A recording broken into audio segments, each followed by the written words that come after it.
Akkaataa itti footoo bareechifatan kan jedhu viidiyoo bareeda tokko jechuudha. Har'a gallakkiseetiin jira. YouTube chaanala kan irratti jechuudha. Dheenga dooroon argitanii YouTube chaanala kan lammaffaa jechuudha. Kiyyuma kan lammaffaa Abduu Moobaayil 2 kan jedhu irratti gallakkisee YouTube chaanala san subscribe godhaan isiniin jedha. Amma asirratti isa jechuun viidiyoo sanii isin agarsiisuuf miti jechuudha. YouTube viidiyoo achirra gallakkisiisan haa laaltaniif jechuudha. Achirra gallakkiseetiin jira. Achirratti akka argitan abdiin qaba. Isa kana jechuudha. Kun mata dureen isaa isa kana argitan jeetii yaada. Akkaataa itti alaabaadhaan fuula keessan miidhagfachuu dandeessan bifa kanaan jechuudha. Akkasumas bifa barbaanne jechuudha. Karaa ittiin alaabaa fuula keenya uwwisuu dandeenyu jechuudha. Bifa kanaan kun akkuma agartan kan haala kanaan bareechifachuudhaafi. Ammallee bifa xixiqqeessinee irratti haala kanaan jechuudha. Bakka feene irratti maxxanfachuu dandeenyuun haala kanaan jechuudha. Bifa itti godhachuu dandeenyuun isiniif achirratti dalageetiin jira. Achirra seenaatii ilaalaa isiniin jechuu barbaadeeti. YouTube chaanala ganaa waa'ee barumsaa hedduminaan YouTube chaanala kana osoo hin ta'in kaariyaa sana irratti jechuudha kan inni isin barsiisu. YouTube chaanala san argachuudhaafi YouTube irra ni seentanii. Egaa YouTube irra seentanii iddoo gubbaa kanarratti jechuudha. Duraan YouTube kiyya kaan jechuudha. Abduu Moobaayil kan jedhu sanii kan isin galsiisaa ture. Amma bifa kanaan katabdan kunoo Abduu jettanii xiqqoo addasiistaniiti Moobaayil Abduu Moobaayil 2 jettanii katabdan. Bifa kanaan katabdan jechuudha. Abduu Moobaayil 2 jettanii bifa kanaan katabdaniiti sarchi gootanii.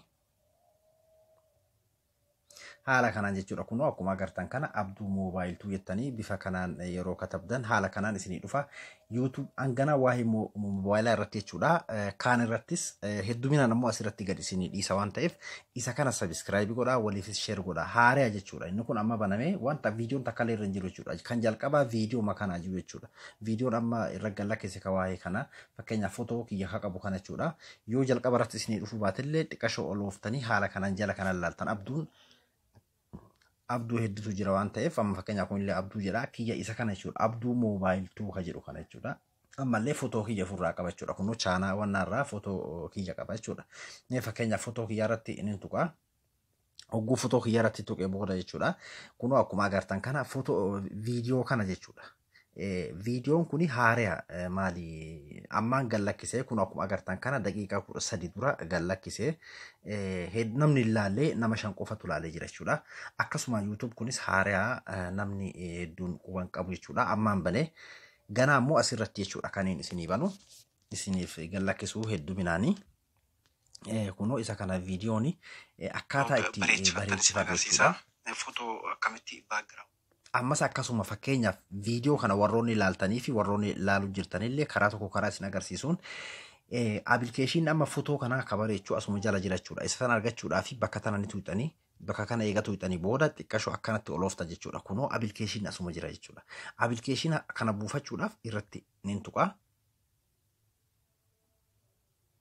Haala kanaan kunoo asna fida jechuudha. Daawulood tama jettu tana qofaan tuqaa achi booda daawulood godhuu eegalaa haala saniin gabbuufannee appilikeeshina kanatti fayyadamnaa jechuudha. Kanaaf viidiyoolee garaagaraa guyyaarraa guyyatti akkasuma telegiraama kiyya warroonni adiin godhin telegiraama kiyya haala kanaan as tuuxaniiti gara telegiraama kiyya isin geessa waan taateef hoggoo inni haala kanaan telegiraama kiyya bira isin geesse view iddoo jettu kara tuuxanii jechuudha. Amma bakkiin an tuqe YouTube chaanala kiyya jalaa jechuudha as tuuxan jechuudha. Haala kanaan amma invite na biratti ta'ee jira. Haala saniin telegiraama kiyya jalarraa illee appilikeeshina garaagaraa buufachuu dandeessan viidiyoolee gallakkisuun achirattis gadi lakkisaa jechuudha. Haala kanaan kun YouTube chaanala kiyya hogguu isin dhufee Abduu Moobaayil 2 kan jedhu kana iddoo subscribe jedhu kana tuuxaniiti. Ammas itti aansuudhaan mallattoo bilbilaa kan fuuldura dhufu kana bifa kanaan tuuxanii jechuudha. Kanaaf YouTube chaanalli kun lameenuu kiyya Abduu Moobaayil app kan jedhuu fi Abduu Moobaayil 2 kan jedhu kunis kiyya waan ta'eef lameenuu subscribe godhaan isiniin jedha. Waliifis share godhaa akkasuma ammoo YouTube Facebook kiyya jechuudha. Warroonni Facebook kiyya namoonni hedduun ad friend na gaafattan ad friend isinii deebisuu waan hin dandeenyeef akkuma isin beektan Facebook ni nama 5,000 qofa qabata. 5,000 isanii ol deebi'uu danda'u jechuudha. Asirratti iddoo kanarratti jechuudha.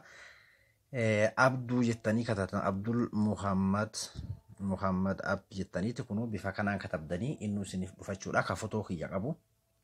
Kunoo isa kana jechuudha. Amma fakkeenyaaf Facebook ni kiyya isa kana jechuudha. Haala kanaan hogguu isinii dhufe irratti ni tuuxanii eega irratti tuuxanii haala kanaan isinii dhufa jechuudha. Kunoo asin tuuxan jechuudha. iddoo kanan tuutanii iddoo kana hin tuutan bakka kanarra tuutan jechuudha. Kunoo amma fakkeenyaaf mee annin tuqaa follow isa tonanin tuqaa eega haala kanaan isinii dhufe eessarra tuutanii asirratti tuutan jechuudha. Siifaris tanarratti tuutan. Siifaris tanarratti tuutanii haala kanaan achi booda maal gootan uf duuba deebitan bes Facebook keessaa ni baatan. Amma nama aad godherrallee isintu irra dafee isin dhaqqaba jechuudha. Waan gallakkisu hundi fakkeenyaaf amma liinkiidha YouTube irra gallakkisu viidiyoolee garaagaraa Facebook irratti waan hin gadhiisuuf laaftumatti argattan jechuudha Facebook irraas. Akkasuma Telegiraamni kiyya Abduu jedha. Telegiraama kiyya seenaati join godhaati irra baradhaan isin jedha. Telegiraama kiyya argachuudhaaf Telegiraama irraa ani seentanii Telegiraama irraa eega seentanii booda jechuudha. Gubbaa kanarratti iddoo sarchii kanarratti jechuudha. Abduu jettanii katabdan. Abduu jettanii katabdanii haala kanaan isinii dhufachuudha. Abduu ka jedhu sarchii gootanii haala saniin argattan jechuudha. Akkasuma ammoo YouTube channel kiyya jala isinii kaa'ee jira. Telegiraama fakkeenyaaf amma viidiyoon amma gadhiise kana jala isinii kaa'ee jira. Viidiyoo kanarratti eega tuuxanii booda iddoo kana tuuxan jechuudha. Iddoo kana tuuxanii akkuma reefuun isiniin jedhe kunoo Telegiraama gubbarratti appilikeeshina buufachuu yoo feetan jira. Jalatti ammoo Telegiraama kiyya jira. Asuma tuuxanii gara Telegiraama kiyya isin geessa jechuudha. Haala saniin Telegiraama kiyyas join godhaati irraa baradhaan isiniin jedha. Haala kanaan irra kanaan isinii himuu dhufee YouTube kanarratti viidiyoon biraa kan barumsaa kan gad isin lakkise ammaa kana hin jiru jechuudha. YouTube kana subscribe godhaa kanumarraa hordofaa har'aaf jechuudha. Boru ammoo viidiyoo biraa isiniif hin gallakkisa. YouTube kanarratti ta'u sanis ta'u lameenuu subscribe godhaa. Gaafa kanarra gadhiise san irratti gad hin dhiisu yookiin ammoo tara tara jechuudha. YouTube lameen irrattuu yoo tokko irratti gadhiise tokko irratti gad hin dhiisu waan ta'eef YouTube channel kanas subscribe godhaan isiniin jedha. Hanga viidiyoo biraatti walitti deebinutti nagaannaa tura. Assalaamu alaikum warahmatullahi wabarakatuh.